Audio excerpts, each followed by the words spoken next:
ये साल चुनावी है। तमाम सियासी दल अपनी तैयारी में जुटे हैं। एक तरफ राहुल गांधी बिहार दौरे पर रहे, दूसरी तरफ प्रधानमंत्री भी बिहार दौरा करने वाले हैं। तमाम पार्टियां अपनी रणनीति बनाने में जुटी है। इसी बीच पीके भी लगातार ग्राउंड पर मौजूद हैं, मैदान में डटे हुए हैं। अब ऐसे में देखना होगा कि सियासत किस ओर जाती है। तमाम मुद्दों पर बातचीत होगी। हमारे साथ जुड़ रहे हैं बिहार के डिप्टी सीएम सम्राट चौधरी। सम्राट चौधरी जी, बहुत स्वागत है आपका जी बिहार झारखंड पर। जी नमस्कार। सम्राट जी, चुनावी साल है, आप बिहार के डिप्टी सीएम हैं, बीजेपी नेता हैं। देखिए, तमाम सियासी दल अपनी तैयारी में जुटे हैं। हम कई मुद्दों पर विस्तार से बात करेंगे, लेकिन सबसे पहले बात करते हैं वक्फ संशोधन बिल, जो अब कानून बन चुका है। लगातार एक तबका ऐसा है जो इस बिल का विरोध कर रहा है, जो अब कानून बन गया, कानून का विरोध कर रहा है। बिहार में भी देखा जा रहा है, पोस्टर के जरिए विरोध किया जा रहा है। वक्फ कानून पर फिलहाल क्या स्थिति है बिहार में?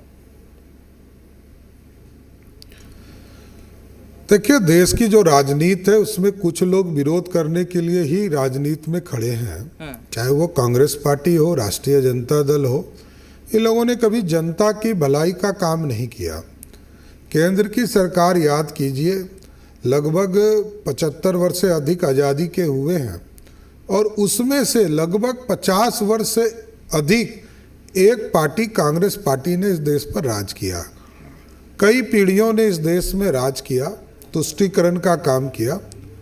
मेरा स्पष्ट मानना है कि जिस समय कानून बनते हैं, यह स्पष्ट तौर पर इतना बड़ा मैंडेट आदरणीय प्रधानमंत्री जी को 3 बार जनता ने इसलिए भरोसा दिया क्योंकि जनता के मुद्दों को उठाने का काम प्रधानमंत्री नरेंद्र मोदी जी और पूरा एनडीए करता है। जनता के भलाई के लिए, जन कल्याण के लिए, उनकी समस्या का निदान करने के लिए। लेकिन ये लोग सिर्फ तुष्टीकरण और इसके चक्कर में रहते हैं। और आप देखिए, वक्फ बोर्ड में कोई संशोधन क्या है कि सरकार का हस्तक्षेप है।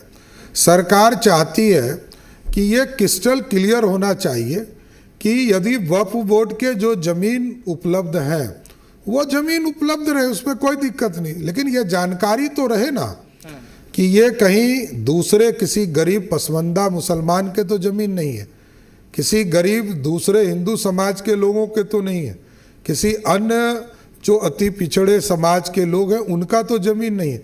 सरकार सिर्फ जानना चाहती है, सरकार का को उपभोग करने का कोई इंटेंशन नहीं है। और इस देश में ये लोकतांत्रिक व्यवस्था है, लोकतंत्र में जानकारी होनी चाहिए।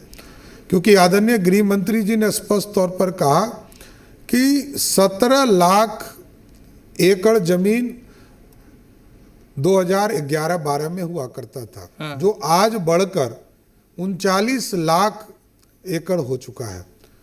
तो मेरा ये मानना है कि ये सरकार और जनता दोनों को जानने की जरूरत है, गरीब मुसलमान भाइयों को जानने की जरूरत है कि वक्फ के जो का उपभोग जो लोग करते हैं, जो कमेटी चलाती है, वो सही ढंग से चलाए। जमीन का जो एक तरह से राजस्व प्राप्ति होता है, उसको भी जनता के बीच में लोगों को भलाई के लिए जाने का काम करना चाहिए जी। बस, और कुछ नहीं है। अब सम्राट जी, अच्छा, कई ऐसे मुद्दे आए हैं। देखिए, तमिलनाडु की बात करें, एक किसान जब अपनी जमीन बेचने जाता है तो कहा जाता है कि भाई तुम्हें वक्फ से पहले इजाजत लेनी होगी, ये वक्फ की जमीन है, वक्फ का दावा है। बिहार का भी एक गांव है गोविंदपुर, जहां पर गांव को ही दावा कर दिया गया वक्फ की ये जमीन है। कई ऐसे मुद्दे हैं और अगर ऐसे में सरकार कोई ऐसा कानून ला रही है या कानून लाई है जिससे सरकार की मंशा ये है कि ये ट्रांसपेरेंसी आए, रिजिजू भी ये बोलते नजर आए कि अगर ये संपत्ति है, चाहे वक्फ की हो, किसी की भी हो, वो देश की संपत्ति है, ट्रांसपेरेंसी होनी चाहिए। अगर एक मैनेजमेंट है तो वो सही तरीके से काम करे, प्रभावी तरीके से काम करे। सदन में आता है बिल को पास किया जाता है, लोकसभा, राज्यसभा और राष्ट्रपति, जो अमूमन प्रक्रिया है। ऐसा क्यों होता है कि बिल को संविधान विरोधी सीधे तौर पर विपक्ष करार दे रहा है? देखिए, इस देश में मैंने कहा ना कि परंपरा है कि राहुल गांधी जी ये याद नहीं करते कि उनके परिवार के लोगों ने कितनी गलतियां की है। और आज याद कीजिए कि सीएए जब आया था तब भी कांग्रेस पार्टी ये कह रही थी कि हमारा मुसलमान भाइयों का नागरिकता छीन लेगा। आज लोगों के बीच में भ्रम फैलाया जा रहा है कि कब्रिस्तान को सरकार ले लेगी, आपके मस्जिद को सरकार ले ले, क्यों ले लेगी भाई? ये जनता से जानकारी चाहिए कि ये सरकार की जमीन है, वक्फ बोर्ड की जमीन है या किसी व्यक्ति की जमीन है। ये सरकार सिर्फ जानना चाहती, इससे ज्यादा कुछ नहीं है। इस पूरी प्रक्रिया में वह पूरी तरह स्वतंत्र है। आप अपने भलाई का काम करते रहें, हमको कोई दिक्कत नहीं है, सरकार को कहीं कोई प्रॉब्लम नहीं है। सरकार को तब प्रॉब्लम है जब किसी व्यक्ति का जमीन आप हड़पते हो। और यहाँ तो कांग्रेस पार्टी के जो विरोधी दल के नेता है राज्यसभा में, मल्लिकार्जुन खड़गे, सबसे पहले उन्हीं का नाम आया। और स्वयं लालू प्रसाद जी ने आशंका जाहिर किया था 2010 में। मैंने इसलिए उस दिन ट्वीट करके जानकारी दिया आम लोगों को कि लालू जी 2010 में क्या बोल रहे थे और आज क्या बोल रहे हैं। लालू जी ने स्वयं कहा कि वक्फ के बोर्ड के जमीन को बेच दिया जाता है, वहाँ पर गगनचुम्बी इमारतें बना दी जाती है, भ्रष्टाचार है, और सख्त कानून बनाने के लिए लालू जी ने कहा। तो लालू जी के सपने को यदि मोदी जी पूरा कर रहे हैं तो ये तो लालू जी को खुश होने की जरूरत है, लालू जी के परिवार को खुश होने की जरूरत है कि लालू जी का सपना नरेंद्र मोदी जी पूरा कर रहे हैं। और जिस तरह याद होगा आपको राहुल जी कि आदरणीय सोनिया गांधी जी ने कहा था कि मेरे पति श्री स्वर्गीय राजीव गांधी का सपना था कि महिलाओं को आरक्षण मिले, तो 10 साल वो सरकार स्वयं चलाई। राजीव गांधी जी देश के प्रधानमंत्री 2/3 से अधिक सीटों को लेकर जीतते रहे, तब सपना पूरा नहीं हुआ। सपना राजीव गांधी का भी सपना किसी ने पूरा किया, तो उसका नाम है नरेंद्र मोदी। और लालू जी के भी सपने को वक्फ बोर्ड के माध्यम से सख्ती करने का काम किया, तो वो भी काम किया आदरणीय प्रधानमंत्री नरेंद्र मोदी जी ने। सम्राट चौधरी जी, चुनावी साल है, तमाम पार्टियां तैयारी में लगी हैं। अप्रैल इसी महीने में प्रधानमंत्री मोदी भी आने वाले हैं। कैसी तैयारी है और बिहार के लोगों को क्या सौगात मिलने वाली है? देखिए, बिहार की जनता के लिए लगातार डबल इंजन की सरकार काम कर रही है। और आप याद कीजिए, यूपीए की सरकार लगभग 10 साल तक बिहार देश में राज किया और हमको लगभग 2 लाख करोड़ रुपया भी केंद्र से सहायता के तौर पर नहीं मिला। आज नरेंद्र मोदी जी की सरकार पिछले 11 वर्षों से है और मैं आपके माध्यम से जी न्यूज़ के तमाम दर्शकों को बताना चाहता हूँ कि लगभग 14 लाख करोड़ रुपया बिहार के विकास के लिए मिला। और पहले भी जब सरदेय अटल बिहारी वाजपेयी जी थे तो उन्होंने विशेष पैकेज के तौर पर जब श्रीमती राबड़ी देवी जी ने आग्रह किया था गांधी मैदान में कि हमको विशेष पैकेज दिया जाए, विशेष सहायता दिया जाए, तो आदरणीय प्रधानमंत्री, तत्कालीन प्रधानमंत्री सरदेय अटल बिहारी वाजपेयी जी ने विशेष पैकेज दिया। और पैकेज को जब तक श्रीमती राबड़ी देवी सत्ता में रही 4 वर्षों तक, 2001 से 2005 तक 1 रुपया खर्चा नहीं हुआ। प्रधानमंत्री सड़क योजना में खर्चा नहीं हुआ। तो जब मुख्यमंत्री नीतीश कुमार जी बने तब जाकर उन पैसों को सड़क के मामले में, बिजली के सेक्टर में, ग्रामीण सड़कों को जोड़ने का काम आदरणीय मुख्यमंत्री नीतीश कुमार जी ने किया। और जब 2015 में, याद होगा आपको, आदरणीय प्रधानमंत्री नरेंद्र मोदी जी ने 1,25,000 करोड़ का विशेष सहायता बिहार को देने का काम, इस बार भी हमें सभी चीजों को मिला दीजिएगा तो 1 लाख से अधिक करोड़ रुपया का विशेष सहायता आदरणीय प्रधानमंत्री जी ने 24 के बजट में और 25 के बजट में देने का काम किया। इसलिए कभी भी बिहार को विकास के लिए डबल इंजन की सरकार, विकास के मुद्दों को लाने का काम और एक नया स्वरूप देने का काम किसी सरकार ने किया तो एनडीए सरकार ने किया। और आप सोचिए, 4 ट्रांसपोर्टेशन का काम है और चारों ट्रांसपोर्टेशन का काम एक्सप्रेसवे, 4 एक्सप्रेसवे, गोरखपुर से सिल्लीगुड़ी, रक्सौल से हल्दिया, पटना से बक्सर, पटना से पूर्णिया और बक्सर से भागलपुर, 4 एक्सप्रेसवे की स्वीकृति दी गई है और लगभग 3 का अलाइनमेंट भी हमारा तय हो गया। और चौथा, अभी 10 एयरपोर्ट, एयर ट्रैफिक, हमारे यहाँ लगभग 14 करोड़ की आबादी है और 14 करोड़ की आबादी में एयर ट्रैफिक नहीं थे। हमारे पास पटना जैसा एयरपोर्ट था जो छोटा था, इसको भी विकसित करने का काम किया। आदरणीय प्रधानमंत्री जी से हम लोगों ने आग्रह किया है, माननीय मुख्यमंत्री नीतीश कुमार जी ने, कि आप आइए और इसका उद्घाटन कीजिए। आपको जानकर आश्चर्य होगा कि अभी तक 30 लाख लोग ही पटना एयरपोर्ट से उड़ान भर पाते थे या आते थे। अब 1 करोड़ लोग, जैसे ही ये एयरपोर्ट चालू होगा टर्मिनल, 1 करोड़ लोग पटना एयरपोर्ट पर आ पाएंगे। इसके साथ साथ कई ग्रीन फील्ड एयरपोर्ट जैसे राजगीर है, भागलपुर है, रक्सौल है, ये 3 ग्रीन फील्ड एयरपोर्ट हम बनाने का काम कर रहे हैं। और लगभग 7 जगह पर आपको जानकर आश्चर्य होगा कि 7 जगह पर पूर्णिया से लेकर मुंगेर, भागलपुर, सहरसा, बीरपुर, मधुबनी, मुजफ्फरपुर और वाल्मीकि नगर, ये 7 एयरपोर्ट को हम अगले 6 महीने में चालू करने की स्थिति में आ जाएंगे।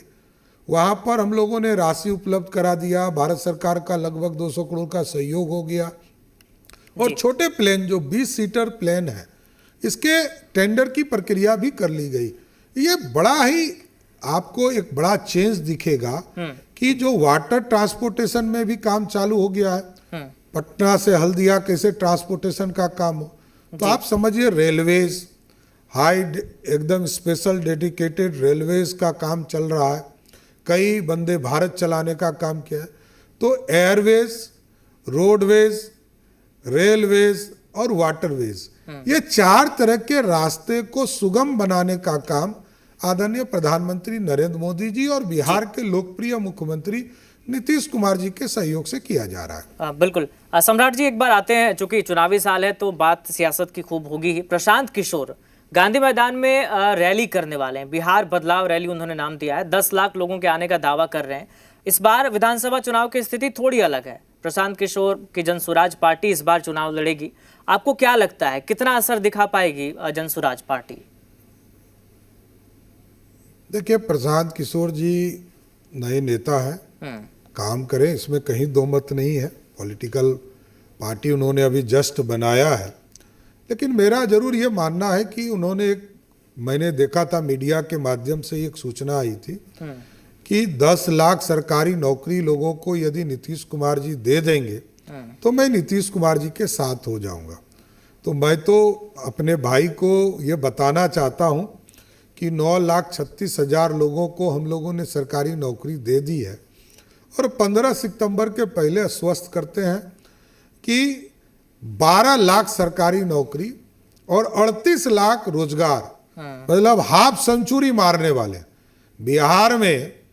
क्योंकि हमारे विरोधी दल के नेता बेचारे पूरे जीवन भर क्रिकेट खेले लेकिन 37 रन ही बना पाए, लेकिन नीतीश कुमार जी की सरकार 2020 से लेकर 2025 तक एकदम मैं आश्वस्त करता हूं आपके माध्यम से बिहार की जनता को कि 12 लाख सरकारी नौकरी और 38 लाख रोजगार, मतलब हाफ सेंचुरी नीतीश कुमार जी की सरकार मारेगी।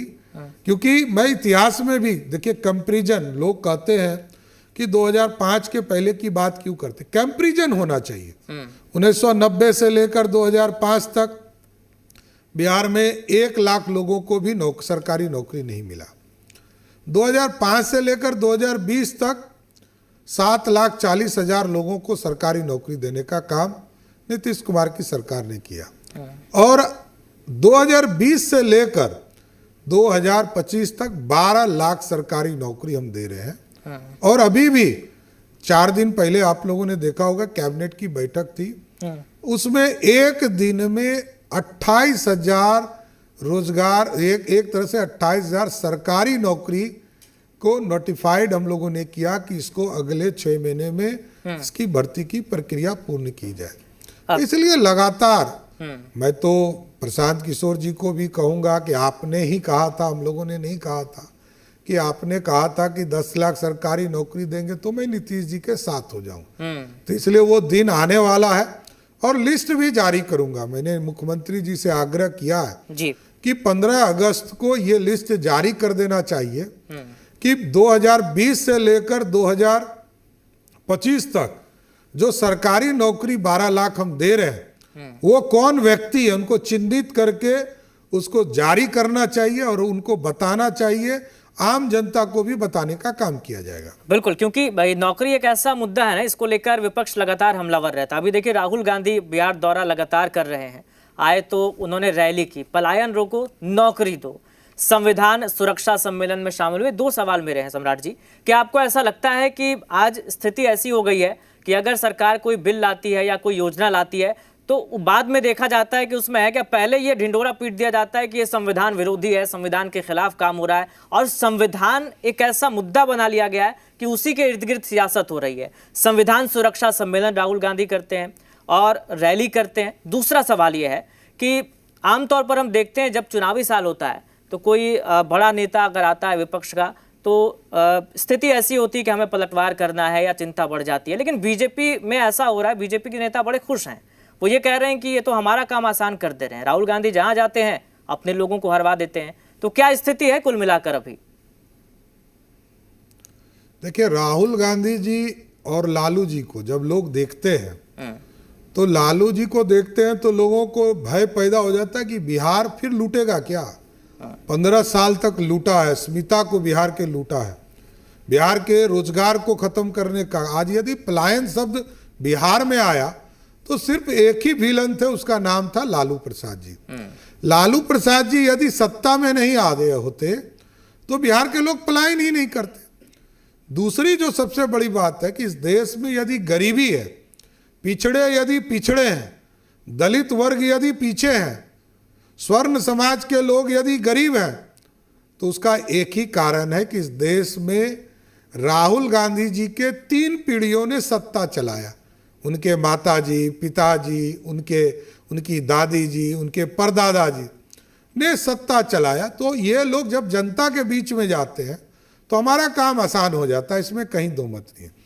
लालू जी को देखता है तो लोगों को डर लगता है, और राहुल गांधी जी को देखता है तो लगता है कि लोकतंत्र जिसने कुचलने का काम जिस परिवार ने किया अपने सत्ता में बैठने के लिए, दलितों को अपमानित करने का काम किया, पिछड़ों को, पिछले काका कालेकर का रिपोर्ट 1957-58 में आ गया, 60 के दशक में आ गया, और आरक्षण हमको ओबीसी वर्ग के लोगों को 1990 में मिला। इसका मतलब 30 साल पीछे करने वाला कोई परिवार है तो वो कांग्रेस पार्टी है। राजीव गांधी ने विरोध किया, श्रीमती इंदिरा गांधी ने विरोध किया, और पंडित नेहरू ने ओबीसी के वर्गों के आरक्षण का विरोध किया। और याद कीजिए 1952 में जब 1950 में जब संविधान लागू हो रहा था, तब भी कई मुख्यमंत्रियों को ऑन रिकॉर्ड पंडित नेहरू ने दलित समाज के SC/ST वर्ग के लोगों को आरक्षण देने का विरोध किया। कांग्रेस के पास एक उदाहरण नहीं है जब वो सत्ता में रहा हो और जब उसने किसी को आरक्षण देने की बात किया हो।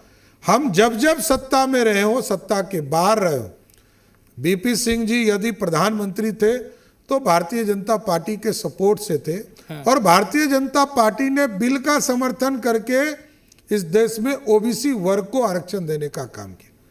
और बाबा साहब भीमराव अंबेडकर जब इस देश में संविधान सभा के सदस्य थे और उनके नेतृत्व में भारत का कानून बन रहा था, तब भी डॉक्टर श्यामा प्रसाद मुखर्जी जो जनसंघ के नेता थे उसका समर्थन कर रहे। इसलिए भाजपा का इतिहास है गरीबों का साथ देना और पिछड़ों को आगे लाना और दलित समाज को मुख्य धारा में लाना। ये आज भी नरेंद्र मोदी जी की सरकार ये काम कर रही है। सम्राट जी, एक सवाल ये भी है, चूंकि एक तस्वीर आई, एक तरफ तो चलिए नीतीश सरकार में रोजगार दिए जा रहे हैं और तमाम चीजें हो रही हैं, दूसरी ओर एक तस्वीर ऐसी आई, कल शिक्षा मंत्री बीपीएससी अभ्यर्थियों की बात बिना सुने वहां से चले गए। जन सुनवाई का जब आयोजन होता है तो लोगों की समस्या सुनी जाती है, उनकी फरियाद लेकर लोग पहुंचते हैं अपनी। तस्वीर ऐसी आई कि बीपीएससी अभ्यर्थी जो सप्लीमेंट्री रिजल्ट की मांग कर रहे हैं वो उनसे अपनी बात रखना चाहते थे, लेकिन शिक्षा मंत्री बिना सुने हुए चले गए। तो ऐसी असंवेदनशीलता क्यों, इसको क्या कहा जाए? नहीं, क्या परिस्थिति है, स्थिति मैं नहीं जानता हूं, माननीय मंत्री जी इसका ज्यादा विस्तार से आपको जवाब दे पाएंगे। लेकिन पूरी तरह सरकार सचेत है और लगातार शिक्षकों की बहाली, याद कीजिए माननीय मुख्यमंत्री नीतीश कुमार जी का ये कमिटमेंट 1994 में 94 में था कि जो लोगों को डिग्री प्राप्त कर लिया है बीएड करने के बाद, उनको हम सरकारी नौकरी देने का काम करें। और जब मुख्यमंत्री नीतीश कुमार जी 2005 में आए तो इन्होंने कहा कि डिग्री लाओ नौकरी पाओ, और बाद में 2010 में टीईटी की परीक्षा हुई, एसटीईटी की परीक्षा हुई, अब तो बीपीएससी परीक्षा ले रहा है। तो हम क्वांटिटी के जगह पर क्वालिटी के साथ आगे आ रहे हैं। इसलिए बीपीएससी सारे लोग चीज़ों की परीक्षा लेकर क्वालिटी को लाने का काम, बिहार के बच्चे क्वालिटीफुल पढ़ाई कर पाए, इसकी चिंता लगातार सरकार कर रही है। और शिक्षा मंत्री जी बहुत ही गंभीर है, जरूर इन सारी चीज़ों को देखेंगे। सम्राट जी, एक और सवाल ये है, गठबंधन पे बात करते हैं। एक तरफ जेडीयू बीजेपी आपस में अभी गठबंधन में है, एकता को लेकर सवाल उठते हैं, साथ ही सवाल ये भी उठता है कि गठबंधन कब तक चले ना चले, चूंकि इतिहास क्या है उसमें नहीं जाना है। दूसरी तरफ हम इंडी गठबंधन की बात करते हैं। इंडी गठबंधन क्या एकजुट है? और कांग्रेस की अगर खास तौर पर बात करें, दो तस्वीरें हमने देखी है। एक तो पदयात्रा के दौरान कन्हैया कुमार बीच में छोड़कर चले जाते हैं, उन्हीं के कार्यकर्ता उनका विरोध कर देते हैं। दूसरी तस्वीर हमने देखी राहुल गांधी के कार्यक्रम में कांग्रेस के नेता कार्यकर्ता आपस में भिड़ गए, पिटाई की नौबत आ गई।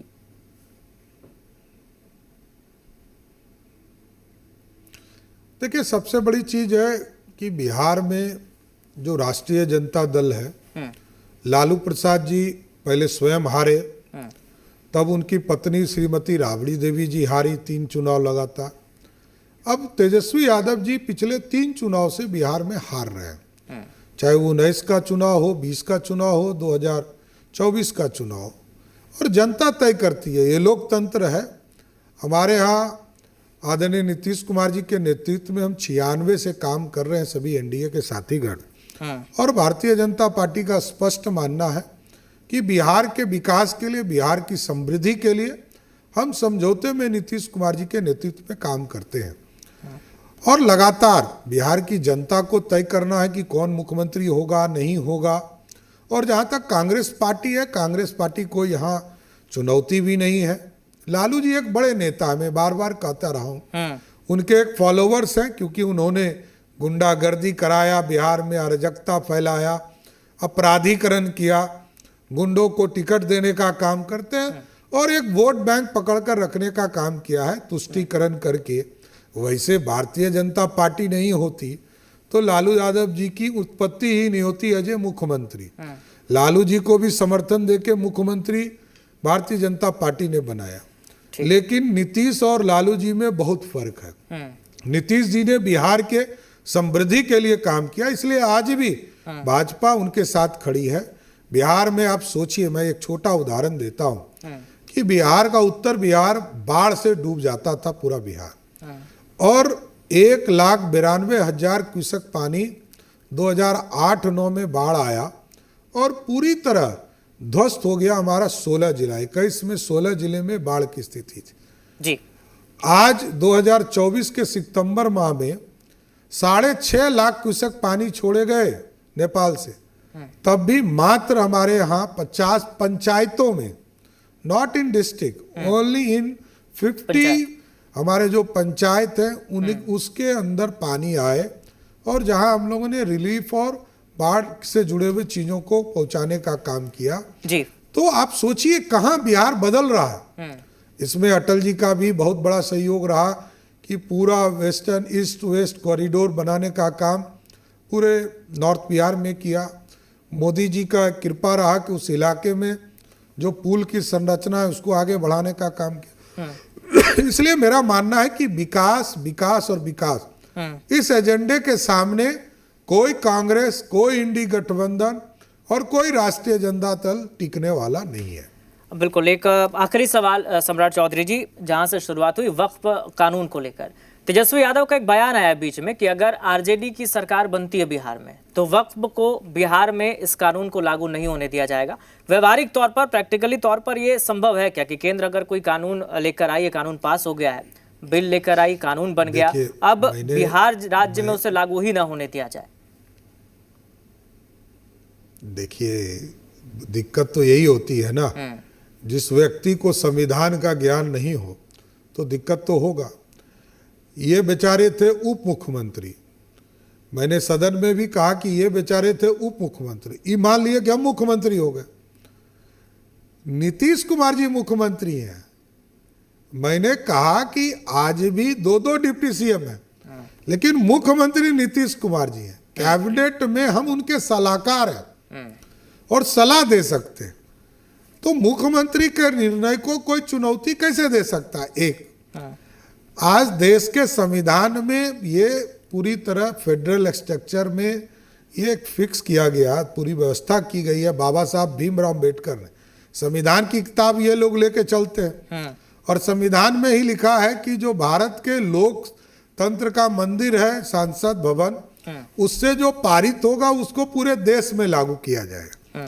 तो लागू करने का काम किया जाएगा। तो संविधान में यह तय किया है कि लोकसभा राज्यसभा इसको पारित करके राष्ट्रपति के नोटिफिकेशन के बाद लागू किया जाएगा। और ये अब बेचारे कर हैं, पहले तो जब कोई चीज होता था तो तेजस्वी सरकार, अरे तेजस्वी जी बेचारे मुख्यमंत्री नहीं बने हैं, उनके माताजी पिताजी को बिहार की जनता ने देखा है भाई, बिहार को लूटने का, बर्बाद करने का और 15 साल तक डेवलपमेंट को रोकने का जी किसी ने अपराध किया है तो वो लालू परिवार ने किया। इसलिए आज यदि इस तरह का कोई बयान वो दे रहे हैं तो ये एक तन ही दुर्भाग्यपूर्ण है। वक्फ बोर्ड में कोई संशोधन नहीं है, उसके सिर्फ चीजों को सरकार देखेगी, सरकार आम लोगों को देखेगी, हमारे मठ मंदिरों को भी सरकार देखती है। हम देखना चाहते न, और कोई काम नहीं है। सरकार जनता होती है, जनता कल कोई और भी बैठेगा। आज मोदी जी हैं, कल कोई दूसरा प्रधानमंत्री होगा, आज नीतीश जी हैं, कल दूसरा कोई मुख्यमंत्री होगा। इसलिए मुख्यमंत्री को या जनता को जानने का पूरा अधिकार है कि वक्फ बोर्ड में किसका जमीन है किसका नहीं है जी। और किसी अल्पसंख्यक भाइयों को डरने की जरूरत नहीं है। मैं जरूर आपसे आग्रह, बिल्कुल सम्राट चौधरी जी, बिल्कुल छोटा सा एक आखिरी सवाल है। पूर्व सांसद हैं बीजेपी के अश्विनी चौबे, एक बयान उनका आया है, उन्होंने कहा नीतीश कुमार को डिप्टी पीएम बनना चाहिए। आपका क्या मानना है इस पर?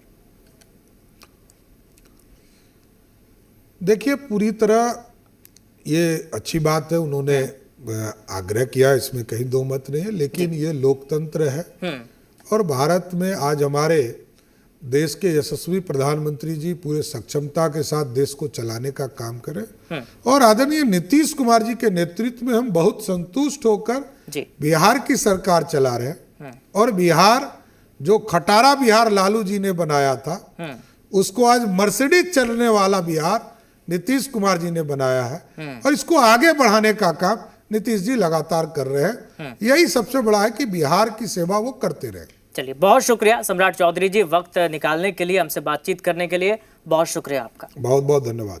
चलिए, तो हमारे साथ सम्राट चौधरी जुड़े हुए थे, बिहार के डिप्टी सीएम। तमाम मुद्दों पर उन्होंने बातचीत की, चाहे वो वक्फ कानून हो, राहुल गांधी का दौरा हो, प्रशांत किशोर हो, तमाम ऐसे मुद्दे जो इस वक्त सुर्खियों में हैं, उन पर बातचीत की, समय दिया। बहुत शुक्रिया उनका। यहाँ एक छोटे से ब्रेक के लिए रुक रहे हैं, फौरन लौटेंगे।